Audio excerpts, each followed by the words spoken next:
Kita harus tahu bahwa iman Kristen tergantung kepada Roh Kudus, dan tidak ada kekristenan tanpa Roh Kudus, karena Roh Kuduslah yang menolong kita dalam beriman kepada Tuhan.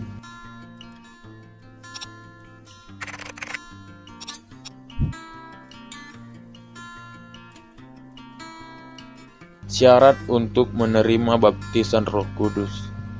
Saya percaya setiap orang Kristen pasti mengenal pribadi Roh Kudus.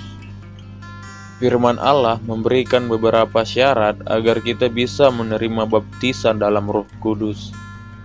Kali ini kita akan membahas apa saja syarat agar kita bisa menerima baptisan daripada Roh Kudus.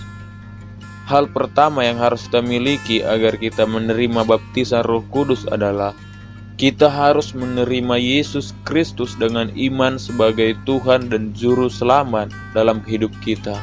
Dan yang terpenting, kita berbalik dari setiap dosa-dosa, dari setiap pelanggaran kita. Seperti yang dikatakan dalam Kisah Para Rasul pasal yang kedua ayat 38. Di sana dikatakan, jawab Petrus kepada mereka, bertobatlah dan hendaklah kamu masing-masing memberi dirimu dibaptis dalam nama Yesus Kristus untuk pengampunan dosamu, maka kamu akan menerima karunia Roh Kudus. Hal ini menyangkut kepada penyerahan kehendak kita kepada kehendak Tuhan. Kita harus menanggalkan keinginan daging kita dan kita tundukkan kehendak kita kepada Tuhan. Kita harus siap hidup untuk taat akan kehendak Tuhan.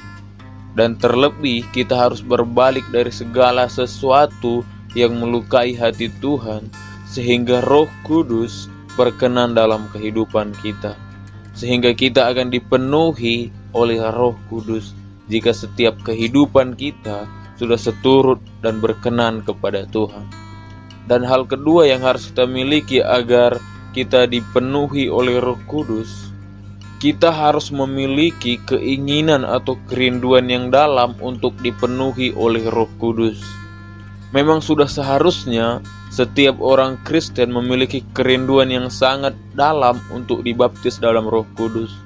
Saudara bisa baca dalam Yohanes pasal 7 ayat 37 dan seterusnya.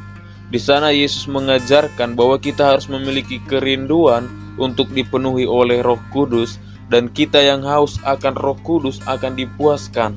Dan hal yang tidak kalah penting agar kita bisa menerima baptisan Roh Kudus adalah kita harus memiliki iman Allah akan membaptis kita di dalam Roh Kudus. Inilah yang penting. Kita harus percaya bahwa Allah akan membaptis kita dalam Roh Kudus.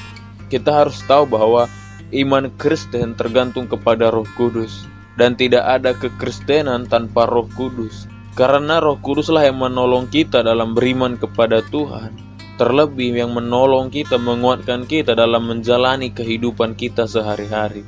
Maka dari itu, hiduplah seturut dengan kehendak Tuhan untuk kemuliaan Tuhan. Saya Heri, Tuhan Yesus memberkati.